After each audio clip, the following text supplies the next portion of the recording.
నమస్తే నేను Santosh, welcome to story board.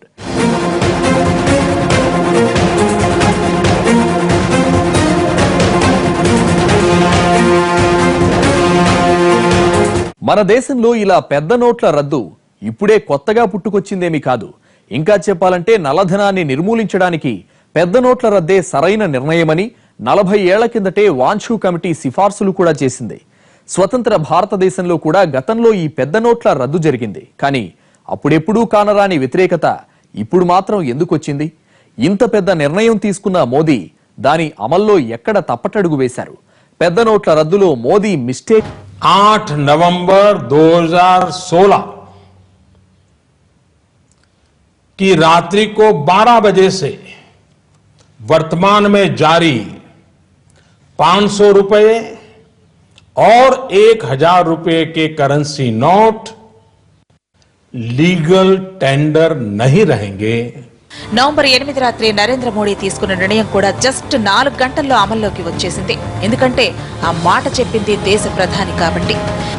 500 और 1000 रुपए के पुरानी नोटों के जरिए लेन देन की व्यवस्था आज मध्यरात्रि से उपलब्ध नहीं होगी. ఇంతవరకు బాగానే ఉంది. కానీ ఆ మర్నాడి ఉదయం నుంచే అదెంత కష్టమో అందరికీ అర్థమైంది. అంత పెద్ద నిర్ణయం అంత సింపుల్ గా అమలు చేయడానికి ఇదేమి సినిమా కాదని కేంద్ర పాలకులకు కాస్తంత లేటుగా తెలిసొచ్చింది. 125 కోట్ల మంది జీవితాలను తలకిందులు చేసే పెద్ద నోట్ల రద్దు నిర్ణయం అంత సింపుల్ గా అంత హఠాత్తుగా ప్రకటించేస్తే మొదటికే మోసం వస్తుందని మోడీ సహా పెద్దలెవరూ ముందుగానే ఊహించలేకపోయారు. నిన్న వచ్చాము. నిన్న 5 o'clock నుంచి 7 వరకు కూడా ఇక్కడ వెయిట్ చేస్తూనే ఉన్నాం. ఒక్క చోట కూడా అమౌంట్ లేదు. దాంతో ఇక్కడ ఎవరికి డబ్బులు లేకపోవడం వల్ల జెంట్స్ రెడీ సపోర్ట్ చేయట్లేదు. నిన్న గొడవ కూడా అయింది మాకు. లేకే మేము అందరం ఇలా నిలబడతాం. అసలు వాళ్ళు అందరూ బాగానే ఉన్నారు. మీరు ఎవరినైతే పని చేయాలనుకుంటున్నారో వాళ్ళు బాగానే ఉన్నారు, బాగానే పెళ్లిళ్ళు చేసుకున్నారు, బాగానే ఉన్నారు. మేము మాత్రం ఇలా లైన్లో నిలబడుతున్నాం గంటలు. అక్కడ మాకు ఆఫీసులోనే కట్ అవుతాయి, ఇక్కడ మాకు అమౌంట్ దొరకట్లేదు. హాస్టల్స్లో ప్రాబ్లం అవుతుంది. అమౌంట్ మేము ఇంట్లో పంపించాల్సిన వాళ్ళు ఉంటారు, వాళ్ళు చాలా సఫర్ అవుతున్నారు. దానికోసం ఏమైనా మార్పులు చేస్తే బాగుంటుంది. నవంబర్ 8 రాత్రి 8 గంటల టైంలో మీడియా ముందుకొచ్చిన మోడీ సడన్ గా నోటం బాంబ్ పేల్చారు.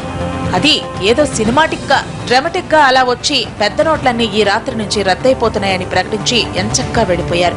కానీ ఈ నిర్ణయం ఎన్ని ప్రకంపనలు సృష్టించిందో అర్థం చేసుకోలేకపోయాడు. ఒక్కసారిగా పెద్ద నోట్లు రద్దు చేసి హీరో అయిపోదాం అనుకున్నాడు. కానీ దాని పర్యవసనాలు ఊహించకుండా, ప్రాక్టికల్ గా తలెత్తే సమస్యల్ని లెక్కించకుండా, ప్రత్యామ్నాయాలు ఏర్పాటు చేయకుండా నిర్ణయాన్ని అమలు చేసి ఇప్పుడు విలన్ గా మారిపోయాడు. సినిమాల్లో చూసి చూడనట్లుగా డ్రామాటిక్ గా ఒక్క మాటతో 100 కోట్ల సామాన్యుల మీద మాటతో సర్జికల్ స్ట్రైక్ చేశాడు.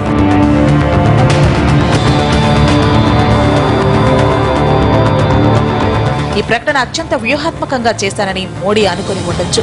కానీ తరచి చూస్తే ఈ నిర్ణయం వెనక తప్పులుండకపోవచ్చు. కానీ దాన్ని అమలు చేసిన విధానం వెనక మాత్రం మాటకో మిస్టేక్ కనిపిస్తుంది. మొత్తంగా చూస్తే పెద్ద నోట్ల రద్దు వ్యవహారంలో మోడీ 10 కీలకమైన తప్పిదాలు చేసినట్లు తెలుస్తోంది.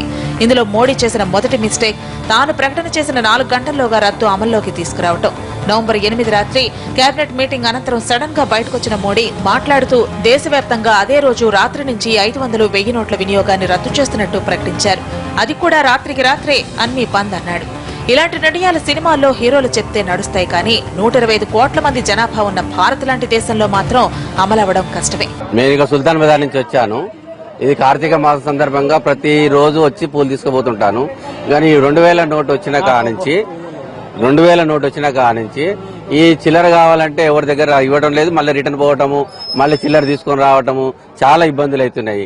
కనీసం ఈ 2000 నోటు బదులు 500 నోటు 1000 రూపాయల నోటు వస్తే ఈ ఇచ్చే వాళ్లకు తీసుకునే వాళ్లకు ఇబ్బందులు ఉండవు అన్నట్టుగా మేము భావిస్తున్నాము. ఈ పూలకు 5 కిలోల పూలు తీసుకుంటే 100 రూపాయలు అయినాయి. ఈ 2000 తీసుకొచ్చాము, 1900 లేమంటున్నారు. ఇంత పెద్ద నిర్ణయం తీసుకున్న మోడీ ఒక్కసారిగా కరెన్సీ రద్దు చేస్తే ఏం జరుగుతుందన్నది మాత్రం ఊహించలేకపోయాడు.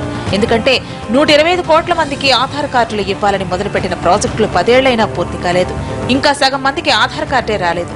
అలాంటిది ప్రతి ఒక్కరి జోబులో ఉన్న పెద్ద నోటును వెంటనే రద్దు చేశానంటే కుదురుతుందా లేదా అన్నది ఆలోచించలేదు.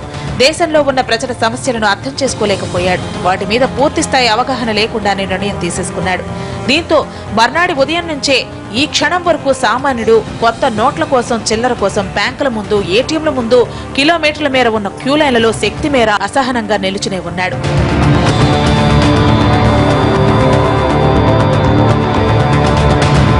మోడీ నిర్ణయం సంపన్నుల నుంచి సామాన్యుల వరకు, అంబానీల నుంచి అన్నదాతల వరకు ప్రతి ఒక్కరి మీద ప్రభావం చూపించింది.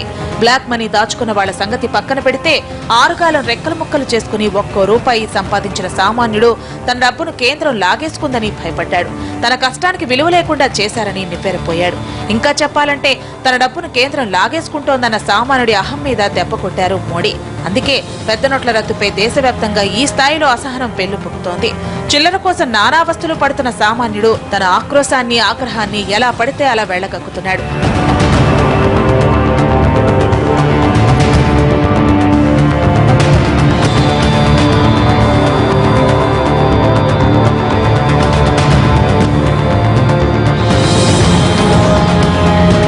పర్యవసానాలు ఆలోచించకుండా మోడీ తీసుకున్న అనాలోచిత నిర్ణయంపై ప్రతిస్పందనలు, పర్యవసానాలు చూసిన కేంద్ర పాలకులు రోజుకో కొత్త నిర్ణయాలు తీసుకుంటూ సామాన్యుడి అసహనానికి ఆజ్యం పోస్తున్నారు.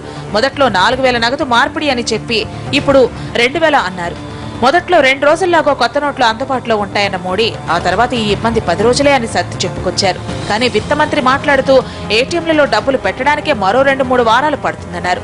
మొత్తంగా చూస్తే మరో 50 రోజుల పాటు ఈ ఇబ్బందులు తప్పవన్నట్లు కవరింగ్ ఇస్తూ మొత్తానికి ప్రజల నోట్ల పాట్లను కంటిన్యూస్ గా ఎక్స్టెండ్ చేస్తూ వస్తున్నారు. మొత్తంగా మోడీ తీసుకున్న అనాలోచిత నిర్ణయం దేశ ఆర్థిక వ్యవస్థను మార్చడం సంగతి అటుంచితే సామాన్యుడి బతుకు చిత్రాన్ని మాత్రం చిత్రం చేసి పారేసింది.